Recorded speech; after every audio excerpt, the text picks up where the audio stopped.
a better life for themselves and for others, and about artists. With high ethics. It's towards the end of the 19th century. There are increasingly more factories in the Netherlands. Workers from the countryside come to the city where they live in sometimes terrible poverty. Whole families in small rooms, damp cellars or slums that hang over the canals.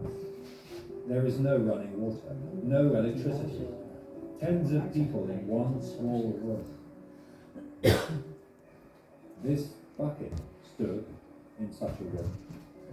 A bucket everyone used as a toilet. Can you imagine the smell? And this bucket is the luxury version, because the lid can hold water. You can at least wash your hands afterwards. Cholera, tuberculosis, malaria, terrible diseases that thrive under such impoverished conditions. Poverty and a housing shortage lead to social unrest. Working people complain about unemployment and hunger. And the houses that are built are often no good.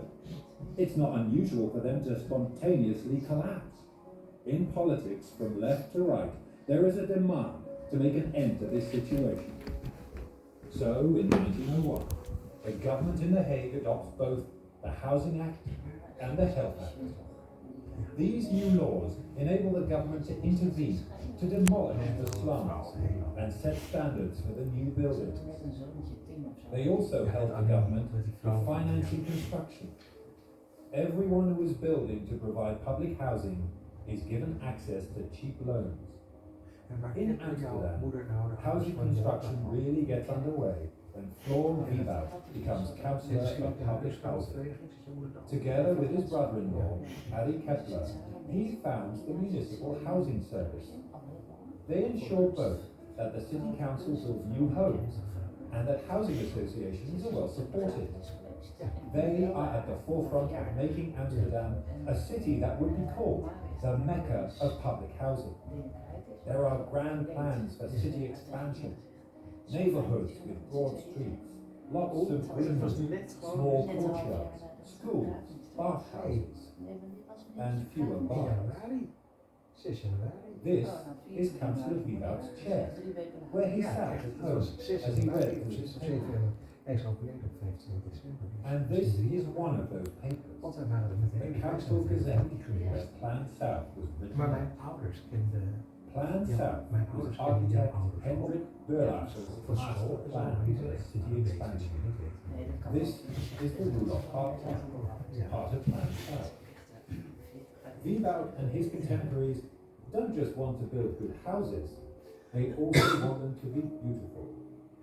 Beauty, for so long the exclusive preserve of the elite, should be available to everyone. The thinking behind it is that people who live in beautiful homes become beautiful people. All this construction and idealism creates a breeding ground for a new sort of architecture, the Amsterdam School. These young architects want to construct buildings that are also works of art. They create a playful building style, rich with fantasy, which is also highly personal. The Amsterdam School do not have a written manifesto, but it does have the magazine, Aujourd'hui. The first issue was published in 1918. The magazine takes the reader on an exploration in innovations and changes, not only in architecture, but also in the applied arts, music, and dance. Architects find new sources of inspiration in nature, shells and crystals, in folk art, and in art from outside of Europe, such as these shadow puppets from the former Dutch East Indies. The architects do not limit themselves to buildings. They also design printwork, lamps, and household utensils. They make designs for the wealthy, such as these clocks, and designs for the masses, such as these mass-produced tins. And the buildings they construct are sometimes true workers' palaces, artworks for the ordinary man. Attention is paid to the smallest details. Even the house members are special. specially designed. Many designers incorporate sculptures, such as this one by Hildo Krop. This scale model shows a home from the Darkenberg housing complex, where once there used to be a whole family living in one room. There are now 3 rooms and a kitchen. There is a toilet and running water. There is even a balcony for fresh air.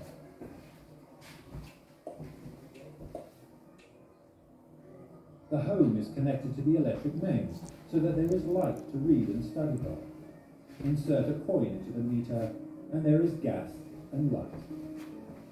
A lovely house to live in, but also one where there are rules. Here in Het Schip, residents are not allowed to hang their washing outside, and carpet beating is only allowed on Fridays between 10 and 12 o'clock. And the people who come round every week to collect the rent also check that the homes are kept neat and tidy. A cupboard full of objects, ordinary things. Objects that tell a story about people who want a better life for themselves and for others, and about artists with higher aspirations.